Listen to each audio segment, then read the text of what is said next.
Assalamualaikum warahmatullahi wabarakatuh. Bismillah walhamdulillah wassalatu wassalamu ala rasulillah Sayyidina wa maulana Muhammad ibn Abdillah wa ala alihi wa sahbihi wa mawala. Rabbi shrah li sadri wa yassir li amri wahlul 'uqdatam min lisani yafqahu qawli. Allahumma lakal hamdu wa ilaikal mustaka wa antal musta'an wa la hawla wa la quwwata illa billahil aliyyil azim. Hadirin jamaah Majlis Ta'lim Al-Idrus, pertama bersyukur kita kepada Allah Subhanahu wa taala atas segala limpahan rahmat, taufik dan hidayah-Nya sehingga kita masih tetap istiqomah untuk melakukan pengajian kita ini, dan mudah-mudahan kita selalu menjadi orang-orang yang istiqomah dalam melakukan amal kebaikan yang diperintahkan oleh Allah Subhanahu wa taala. Amin ya rabbal alamin. Salawat serta salam semoga tetap terlimpahkan kepada junjungan kita Nabi Agung Muhammad sallallahu alaihi wasallam beserta para keluarganya, para sahabatnya, para pengikutnya hingga akhir zaman. Ibadallah rijalallah amin salami adlillah wa kunu aunana lillah sadaqah bifadlillah la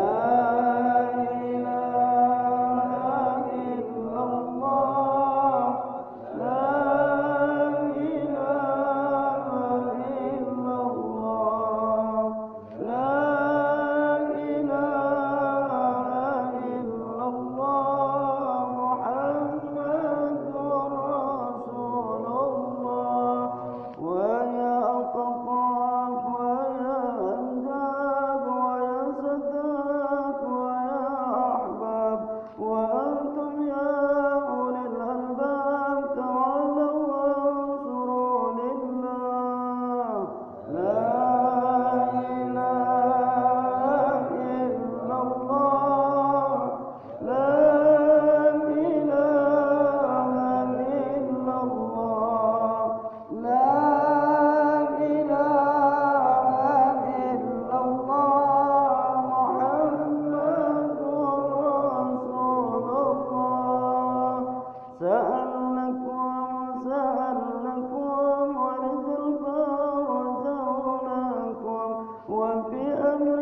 وأخلصنا من البلوى يا الله. لا إله إلا الله، لا إله إلا الله، لا إله إلا الله محمد رسول الله. Baik Bapak dan Ibu, saudara-saudaraku jamaah Majelis Ta'lim, dalam pertemuan kita yang lalu kita membahas tentang sifat tabligh, yakni tentang aqaid nabawiyah. Maka kita sebagai orang Islam harus meyakini bahwa Rasul itu mempunyai sifat-sifat yang terpenting, di antaranya adalah sifat sidik, kemudian amanah, kemudian tabligh dan batonah. 4 sifat ini itu adalah sifat yang terpenting bagi Rasul dan seorang Nabi. Kemudian ada lawannya, yakni 4, jadi 8, kemudian jaidnya 1 jadi 9, digabung dengan sifat 20 dari sifatnya Allah Subhanahu wa taala. Kemudian yang mustahilnya 20 jadi 40, kemudian yang jaidnya 1 menjadi 41, kemudian digabung menjadi 9 dengan 41 jadi 50 tentang aqaid tentang aqaid kita, tentang akidah Islamiyah Ahlus Sunnah wal Jamaah. Jadi kita harus meyakini tabligh, misalkan tabligh ini seorang Rasul harus menyampaikan kepada siapa? Menyampaikan kepada umatnya apa yang diperintahkan oleh Allah Subhanahu wa taala, maka seorang Rasul wajib menyampaikannya. Jangan menjadi seorang yang berkhianat. Makanya tidak mungkin seorang Rasul, seorang Nabi itu dia berkhianat. Maka dia apabila mendapatkan wahyu, mendapatkan perintah dari Allah Subhanahu wa taala, maka dia wajib menyampaikan perintah tersebut. Dan juga bukan hanya Rasul, apa yang diperintahkan oleh Rasul, kata Rasul, itu diperintahkan juga kepada umatnya. Artinya apa? Artinya umatnya supaya bertabligh, artinya umatnya supaya berdakwah, menyampaikan apa yang telah dia dengar, apa yang telah dia pelajari. Misalkan dia mendengar dari seorang ustadz, dari seorang kiai, maka dia sampaikan kembali kepada orang lain apa yang dia dapat. Dia belajar ilmu ini, belajar ilmu itu, maka dia pun harus menyampaikan. Jangan menyembunyikan ilmu, karena orang yang menyembunyikan ilmu termasuk orang-orang yang dilaknat oleh Allah Subhanahu wa taala. Bukan berarti kita merasa sok kepintaran, bukan merasa kita sok pintar ini dan itu, namun bagi mereka orang yang berilmu itu wajib mereka menyampaikan ilmu tersebut. Jangan menyembunyikan ilmu. Jangan sampai kita menjadi orang-orang yang dilaknat oleh Allah Subhanahu wa taala. Jangan seperti orang-orang Yahudi, pendeta-pendeta Yahudi, pendeta-pendeta Nasrani. Mereka menyembunyikan kebenaran, padahal mereka tahu kebenaran tersebut. Namun karena mungkin mereka kalau sudah diberitahukan tentang Muhammad misalkan, maka kedudukan mereka akan hilang. Dan mereka juga tidak akan mendapatkan harta dari umatnya misalkan ini.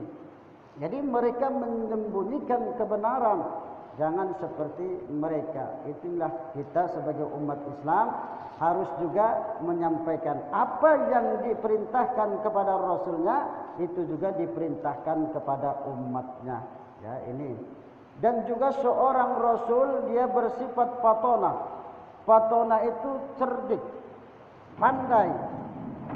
Jadi seorang Rasul dia mempunyai sifat patona, artinya cerdik, pandai, cerdas.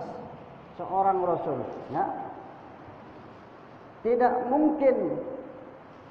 Tapi tidaklah, tidak sabar tidak. Tidak mungkin seorang rasul, seorang nabi, dia seorang yang bodoh. Makanya lawannya itu adalah baladah, artinya bodoh. Ya. Seorang rasul, seorang nabi itu pasti dia orang yang cerdik, orang yang pandai. Bagaimana misalkan seorang nabi, seorang rasul bodoh, maka dia tidak akan bisa tidak akan bisa mengalahkan umat-umat yang lainnya, tidak akan bisa mengalahkan orang-orang kafir. Ya, ini. Jadi dia cerdik pandai. Artinya dia mengetahui tentang umat-umat yang lain. Apakah dia orang yang pintar dari umat itu, maka seorang rasul mempunyai alasan, mempunyai hujah untuk mendebat mereka. Ya, jadi seorang rasul atau seorang nabi itu harus cerdik, harus pandai. Ya, ini. Jadi dia harus menyampaikan apa yang difirmankan oleh Allah Subhanahu wa taala. Seorang nabi, seorang rasul itu dia sendiri. Makanya seorang rasul, seorang nabi, dia sendiri berjuang menyampaikan kepada umatnya, apalagi kepada orang-orang kafir. Itu banyak yang ditentang, banyak mereka menentang. Ya, makanya seorang nabi itu sungguh sangat luar biasa perjuangan mereka. Ya, sangat luar biasa.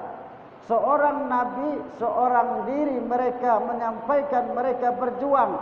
Kecuali Nabi Musa yang ditemani oleh Nabi Harun. Ya, mereka berdua. Ya, Nabi Musa dan Nabi Harun. Tapi rasul-rasul yang lain, nabi-nabi yang lain sendiri.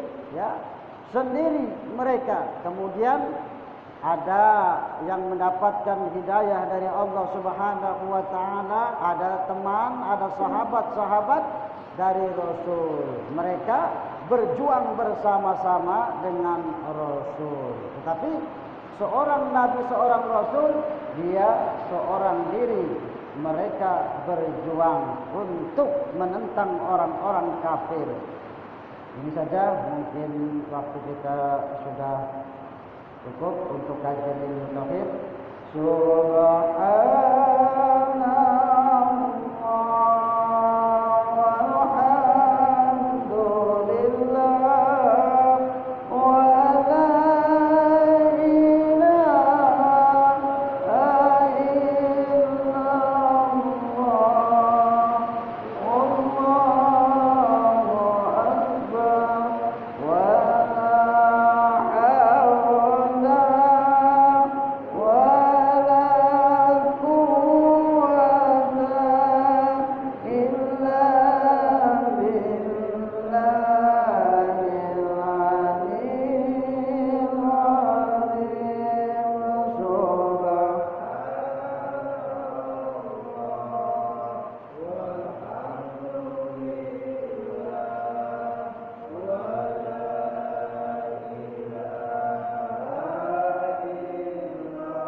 Dalam kajian ilmu fikih kita, dalam pertemuan yang lalu kita membahas tentang masalah rukun solat, di mana rukun solat dalam kitab Tafsirul Qarib itu ada 18. Itu dalam pertemuan kita yang lalu. Kita akan melanjutkan wa sunanuha qabla ad-dukhuli fiha syai'ani al-adhan wal iqamah wa ba'da ad-dukhuli fiha syai'ani at-tashahhudul awwal wal qunut fi as-subhi wa fil witri fi an-nisfi ats-tsani min syahri Ramadan. Kita dalam pertemuan kali ini kita akan membahas tentang sunnah-sunnah sebelum melakukan solat, ya, sunnah-sunnah sebelum solat dan sesudah azan tersebut, sesudah sunnah tersebut, kemudian di dalam solat, yakni antara azan dan iqamah yang pertama itu sebelum solat. Kemudian sesudah itu masuk di dalam solat ada dua perkara juga, yakni yang sunnahnya adalah tasyahud awal, kemudian kunut di dalam solat subuh dan solat witir di pertengahan bulan Ramadan. Yaitu, baik, akan kita bahas yang pertama, yakni soal adzan dan iqamah. Adzan dan iqamah ini itu hukumnya sunnah. Namun ada sebagian pendapat mengatakan bahwa hukumnya fardu kifayah.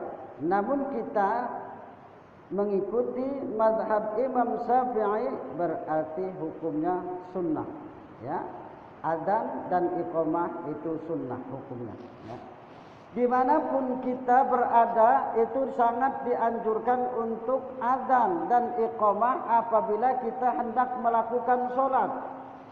Apakah kita berada di tengah hutan, apakah kita berada di padang pasir, apakah kita orang banyak, apakah kita sendirian, itu kalau kita hendak melakukan sholat disunnahkan kita adzan, disunnahkan kita iqamah, ya. Itu karena apa? Suara seruan adzan itu adalah seruan kalimat dakwah yang sangat lengkap, di mana kalimat-kalimat itu ada membesarkan Allah Subhanahu wa taala, bertauhid kepada Allah Subhanahu wa taala dan kepada Rasul kita Muhammad sallallahu alaihi wasallam.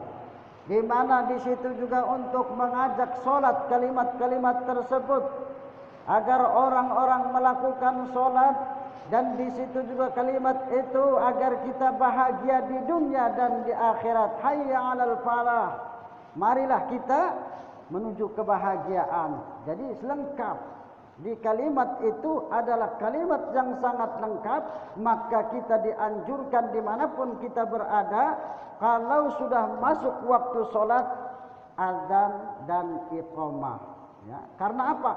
Karena siapa saja yang mendengar, baik bangsa jin misalkan, baik itu binatang, baik itu batu yang berada di sekitar kita, baik itu pohon yang berada di sekitar kita, kelak di hari kiamat nanti itu akan menjadi saksi bahwa kita pernah adzan di situ, bahwa kita pernah menyeru di situ, ya. Walaupun kita sendirian, tidak ada orang misalkan di tengah hutan ataupun di padang pasir.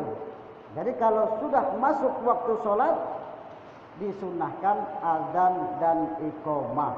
Kalau kita ingin mendapatkan kelebihan, mendapatkan keutamaan, ya, karena menjadi saksi adzan dan iqamah tersebut. Nah itu, jadi adzan ini sangat dianjurkan, ya, dimanapun kita berada, apalagi di masjid, apalagi di musola, ya, itu sangat dianjurkan biar orang-orang tahu bahwa masuk waktu sholat. Itu kalau zaman dulu belum ada speaker, belum ada salon, ya, kalau zaman dulu jadi make bedung, make kentongan, itu untuk memberitahukan, ya. Jadi waktu zuhur masuk dipukullah bedung, dipukullah kentongan, ya. Kalau sekarang kan sudah ada speaker, jadi enak kalau sekarang terdengar. Makanya kalau zaman dulu setan masih bergentayangan,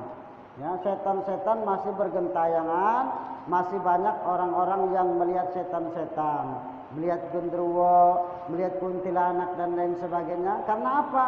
Karena pada saat itu masih sepi. Masih sepi, masih banyak pohon, masih banyak hutan. Kemudian suara azan itu tidak terdengar, ya, tidak terdengar oleh sekelilingnya.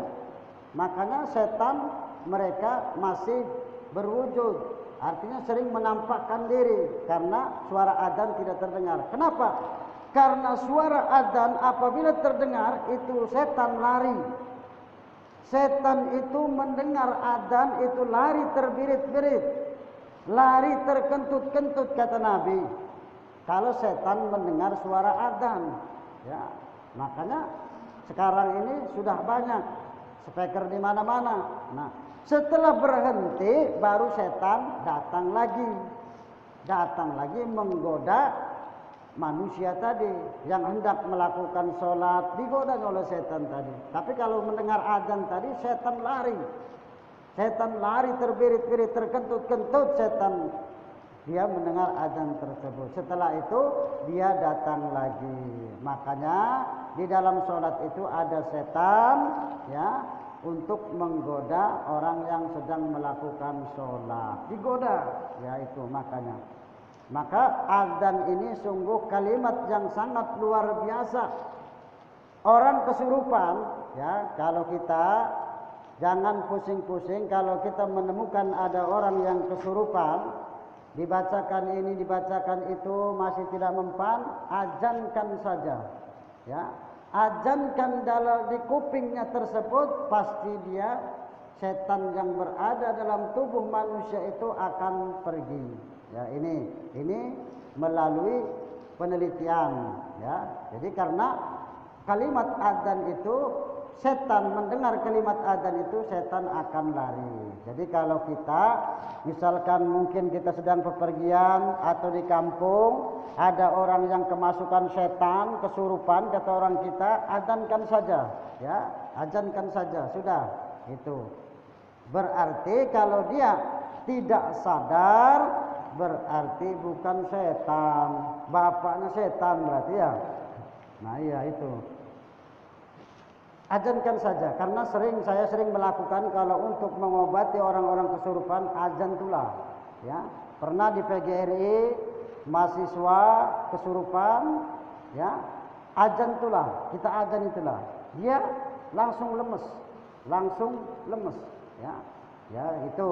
Kalau ada yang lain-lain, itu ada misalkan make-make ayat ini bagus juga, ya. Cuman tingkat yang paling ini itu saja, azankan saja, tingkat terakhir sudah kalau pening-pening gitu, ya. Azankan sudah. Karena setan akan lari mendengar suara azan ini. Jadi sungguh sangat luar biasa kalimat azan ini adalah kalimat yang sempurna, ya, untuk menyeru dan kita berakidah, ya. Karena Allah Maha Besar, di situ kita bersaksi bahwa tiada Tuhan yang berhak disembah kecuali Allah dan Muhammad itu adalah utusan Allah. Kita juga mengajak orang lain untuk melakukan sholat, dan kita juga mengajak agar berbahagia di dunia maupun di akhirat. Nah itu. Jadi kalimat adzan sudah kita ketahui, yang sudah sering kita dengar, ya, kalimat adzan itu sering kita ketahui. Sering kita dengar kalimat adzan, ya.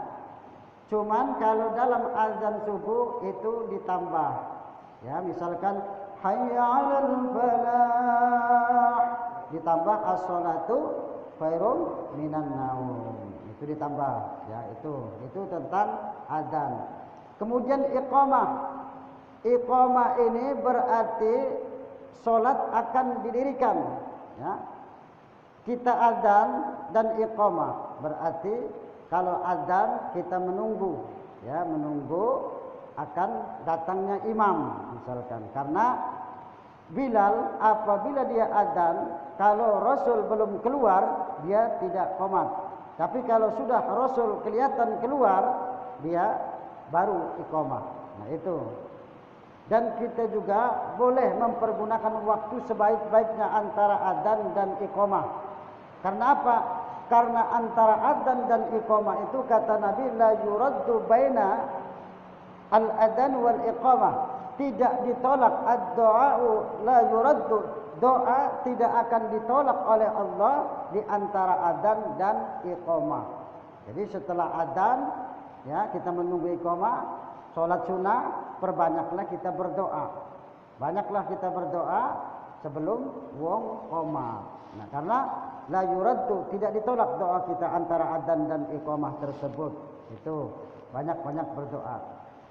Namun kalimat adzan itu sudah jelas diajarkan oleh Rasul. Misalkan Allahu Akbar, Allahu Akbar. Kalau pertama 4 kali ya. Yang sering banyak kesalahan apabila mengucapkan asyhadu an la ilaha illallah kemudian dipakai wa asyhadu an, tidak boleh ya, tak usah pakai huruf waw ya. Asyhadu an la ilaha illallah, asyhadu anna muhammadar rasulullah, tidak boleh pakai wa ya. Ya, itu karena sumbernya tidak ada dari huruf wa di situ. Jadi misalkan qomat harus juga seperti itu. Allahu akbar, Allahu akbar, asyhadu an la ilaha illallah, asyhadu anna muhammadar rasulullah. Jangan wa asyhadu anna, jangan ya. Allahu akbar, Allahu akbar, asyhadu an la ilaha illallah wa asyhadu anna muhammadar rasulullah. Jangan ya, itu masih salah. Masih salah dalam adzan dan iqamah kalau seperti itu.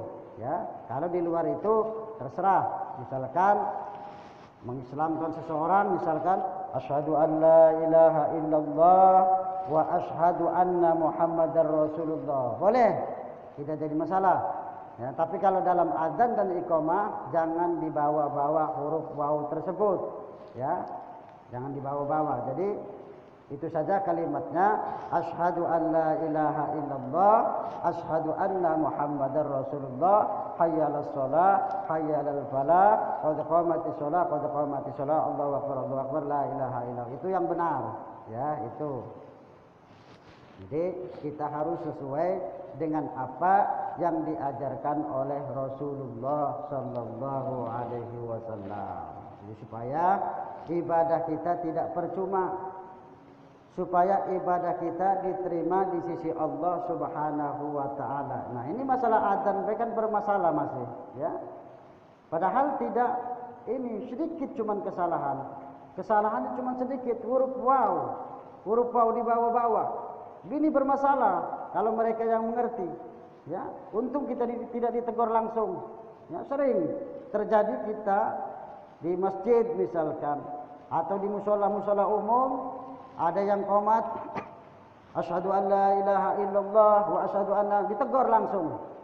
Kadang-kadang ini, maka kita perlunya belajar ini supaya kita mengetahui ya. Kalau kita di kampung masih enak, masih belum ada yang berani negor misalkan, biasa-biasa baik kan.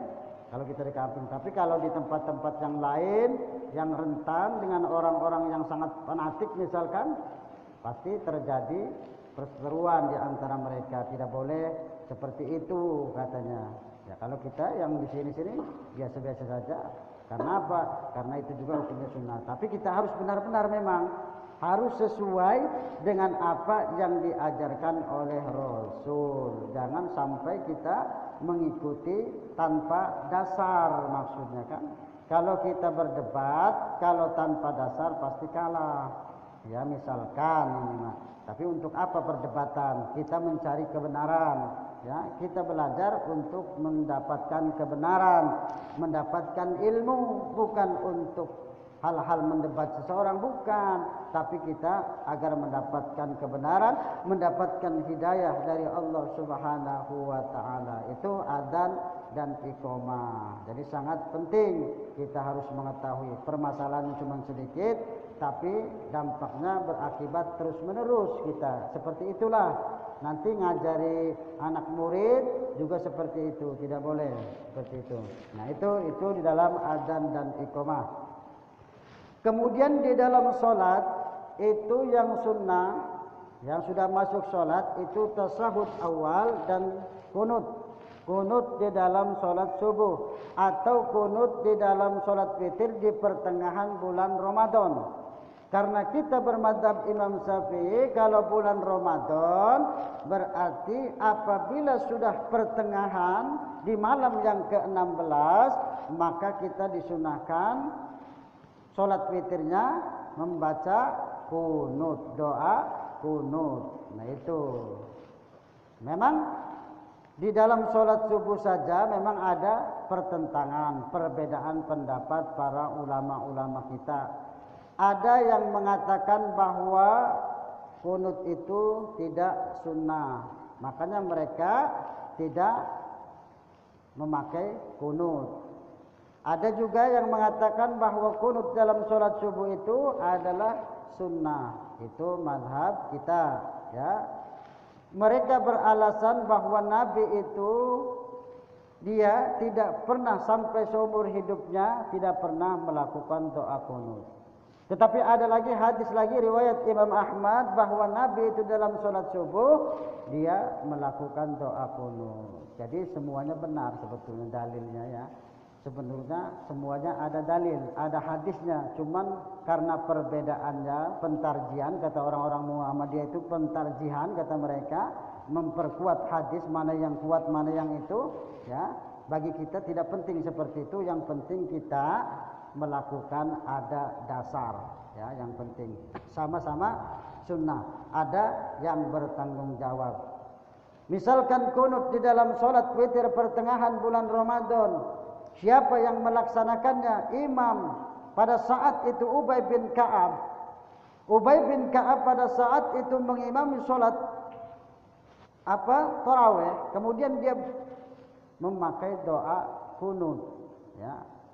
Ubay bin Ka'ab seorang sahabat Nabi, kita boleh berpegang, artinya kita boleh memegang pendapat para sahabat karena mereka sama mendapatkan hidayah dari Allah Subhanahu wa taala.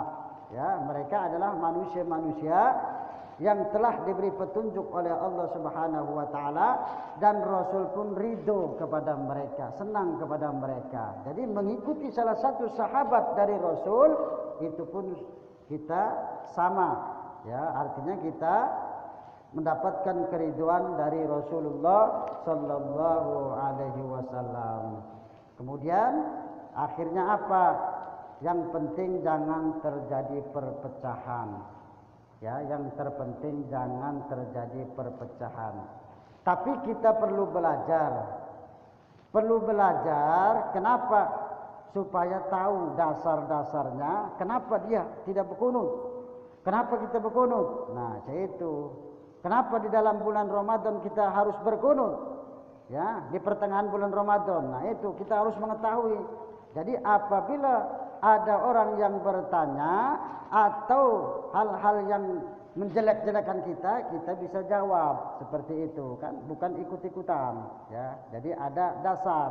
Maka semua kita yang kita lakukan itu semuanya ada dasar, ada hujah, ada dalil, bukan karena karangan-karangan ulama, bukan, ya. Tapi ada dasar dari Nabi, dari sahabat, para tabi'in dan tabi'it tabi'in. Ada dasarnya, yaitu kunut. Misalkan kunut di dalam sholat subuh, kunut di dalam pertengahan bulan Ramadan, kemudian tasahud awal itu termasuk sunnah. Tasahud awal itu termasuk sunnah. Karena apa? Rasul pada waktu itu melakukan sholat duhur, ketika itu dia seharusnya tasahud awal, kemudian dia bangun. Dia bangun langsung ke rakaat yang ketiga, ya. Para sahabat, para jamaah dia mengikuti apa yang dilakukan oleh Rasul, sehingga di akhir sholat Rasul sujud 2 kali. Sujud 2 kali maksudnya sujud sahwi. Nah, itu karena lupa tadi, karena lupa lalu dia sujud 2 kali. Kalau kita menyebutnya dengan sujud sahwi, sujud karena lupa. Jadi kalau kita melakukan kesalahan dalam sholat, misalkan kita lupa dalam tasahud awal, ya, tidak jadi masalah. Kalau sudah tegak, ya, tidak jadi masalah kalau kita sholat sendirian misalkan, ya langsung tegak. Tapi kalau kita sholat berjamaah pasti diingatkan oleh jamaah, pasti jamaah mengucapkan subhanallah. Makanya cepat, yang di belakang imam jangan sampai imam itu berdiri tegak, ya. Makanya jangan sampai berdiri tegak imam itu, ya. Yang di belakang imam mengucapkan subhanallah, mengingatkan imam, jangan sampai. Tapi kalau sudah tegak itu bisa membatalkan sholat. Kalau imam sudah tegak, dia duduk kembali, sudah tegak lurus. Misalkan sudah tegak lurus, sudah tangan bersodakap, kemudian baru jamaah subhanallah subhanallah, itu imam duduk lagi, itu bisa membatalkan sholat. Makanya yang cepat, kalau makmum di belakang ini, kalau imam hendak berdiri harusnya tasawuf awal, cepat diingatkan, jangan sudah berdiri tegak baru mengingatkan, ya itu. Makanya kita harus benar-benar mengetahui, apalagi yang duduk, apalagi yang di belakang, harusnya orang-orang yang mengerti. Jangan kadang-kadang yang di belakang itu budak-budak kecil, ya jangan. Giliran orang-orang tua, dewasa di belakang, jangan. Yang mengerti yang di belakang imam, karena siapa tahu imam kentut misalkan, ganti imam, ya lanjutkan sholat. Ya, tidak harus kita berhenti bubar sholatnya. Misalkan imam batal, kentut, berhenti imam, makanya imam minggir, maju yang di depan, maju. Tidak perlu kita harus bubar sholatnya, imamnya kentut. Tapi jarang, ya jarang. Selama ini jarang imam batal, jarang selama imam batal minggir, jarang kita. Tapi seandainya terjadi seperti itu. Misalkan ada imam, ini makanya apa? Ada pintu setiap mimbar pengimaman itu ada pintu-pintu. Untuk apa? Untuk keluarnya imam sebetulnya. Untuk keluarnya imam, apabila imam itu batal digantikan oleh makmum yang di belakang, maka imam keluar dari pintu ini maksudnya. Ya, imam keluar dari pintu ini untuk berwudu.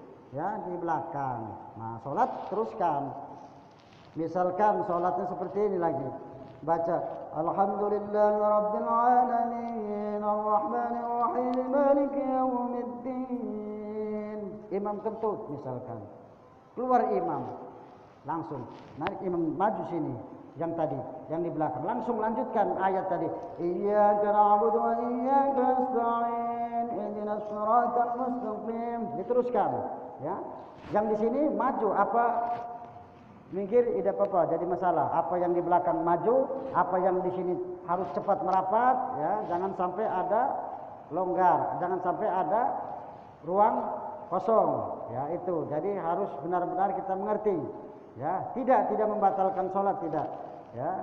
Kita takut karena apa? Sering kita mendengar pengajian wong tua-tua kita dulu, kalau kita bermadzhab Imam Syafi'i bergerak 3 kali batal. Itu takutnya di situ. Padahal tidak sebetulnya kalau masalah itu, ya. Itu tidak jadi masalah. Misalkan kita berjalan untuk menggantikan imam, tidak membatalkan sholat, maka kita harus mengerti, ya, mengerti. Jadi kalau imam batal, maka jamaah atau makmum yang mengerti menggantikan, tidak harus bubar sholat kita. Baik Bapak dan Ibu, karena waktu kita sudah habis hampir sholat isya, ini saja kita cukupkan sampai di sini tentang sunnah-sunnah sebelum sholat ini. Mudah-mudahan bermanfaat.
العلي القدر العظيم الجاه وآله وصحبه وسلم. اللهم انفعنا بما علمتنا وعلمنا ما ينفعنا وارزقنا